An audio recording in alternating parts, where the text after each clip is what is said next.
Hello friends, welcome to Usha's హుషారు. ఈరోజు మనం చేసుకోబోతున్నాం ఎంతో టేస్టీ సొరకాయ హల్వా. ఇందులో కోవా వేయలేదు, కానీ టేస్ట్ మాత్రం కోవా వేసినట్టే ఉంటుంది. అది ఎట్లాగో మనం చివరిదాకా చూస్తే ఆ టిప్స్ నేర్చేసుకుందాం. ముందుగా subscribe for my latest updates, like, share and comment. ఇంకా మనం వంటకంలోకి వెళ్ళిపోదామా? ముందుగా ఒక సొరకాయ తీసుకోవాలి. దాన్ని ఎంత కావాలంటే అంత కట్ చేసుకొని దాన్ని పీల్ చేసుకోవాలి. పీల్ చేసుకున్న తర్వాత చూసారు కదా ఈ గ్రేటర్ ఎంత కావాలంటే అంత గ్రేట్ చేసుకోవాలి. చూసారు కదా గింజలు ఉంటాయి, గింజలు తీసేసుకోవాలి. లేతగా ఉంటే పర్వాలేదు, ముదురుగా ఉంటే మాత్రం తప్పనిసరిగా తీసేసుకోవాలి. ఇట్లా పిండుకోవాలి, బాగా తీసేయాలి. అలా అని చెప్పి మరీ ఎక్కువ రసం తీసేయద్దు, టేస్ట్ కోసం అట్లా ఉంచాలి.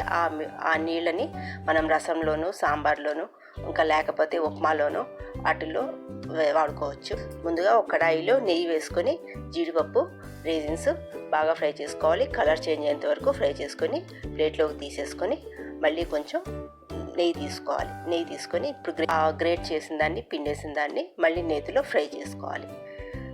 అది బాగా కలర్ చేంజ్ అయ్యేంత వరకు ఫ్రై చేసుకోవాలి. లేతగా ఉంటే తొందరగానే ఫ్రై అయిపోతుంది, కొంచెం ముదురుగా ఉంటే కొంచెం టైం పడుతుంది. ఎవ్రీ 2-3 మినిట్స్కి ఒక్కొక్క స్పూను నెయ్యి వేసుకుంటూ ఉండండి, టేస్ట్ బాగుంటుంది. ఇట్లా దగ్గరుండి తిప్పుకుంటూ ఉండండి. బాగా కలర్ చేంజ్ అవ్వాలి, బాగా మెత్తపడాలి. మరి ముదురుగా అనిపించి ఇంకా తొందరగా ఉడకపోతే మూత పెట్టుకోవచ్చు. చూసారు కదా కొంచెం కలర్ చేంజ్ అయింది. అలా తిప్పుకొని ఒకసారి నోట్లో పెట్టుకొని చూస్తే మెత్తబడింది అనుకుంటే పంచదార వేసేయచ్చు. పంచదార వేసి ఇంకా తిప్పుతూనే ఉండండి. పంచదార వేసిన తర్వాత అది అంతా తొందరగా మెల్ట్ అయిపోతుంది. ఇది ఇప్పుడు దాకా పెట్టుకుంది మీడియం హై కంటే కొంచెం తక్కువ పెట్టుకున్నారు. చూడండి బాగా షుగర్ మెల్ట్ అయిపోయింది. మెల్ట్ అయిపోయినా కూడా ఇంకొంచెం చేయండి, ఎందుకంటే అప్పుడు లోపల రసము ఈ షుగర్ మెల్ట్ అయ్యి బాగా మిక్స్ అయ్యి టేస్ట్ బాగుంటుంది. ఇప్పుడు పాలు పోసుకోండి. పాలు ఎక్కువ తక్కువ అన్నది ఏం లేదండి, ఎంత పోసినా పర్వాలేదు. కానీ నేను మాత్రం ఇక్కడ 1/2 కప్పు నుంచి 1 కప్పు దాకా పోసుకున్నాను. పోసిన తర్వాత కొంచెం ఒక పించ్ ఆఫ్ సాల్ట్ వేసుకోండి. ఇది నా టెక్నిక్. ఆ సాల్ట్ వేడి పాలల్లో వేసుకొని అట్లా తిప్పుకోండి వేడిది. అప్పుడు కొంచెం పాలు విరిగినట్టు అయ్యి మనకి పాలు ఉండలుగా వస్తుంది కోవా స్టైల్లో.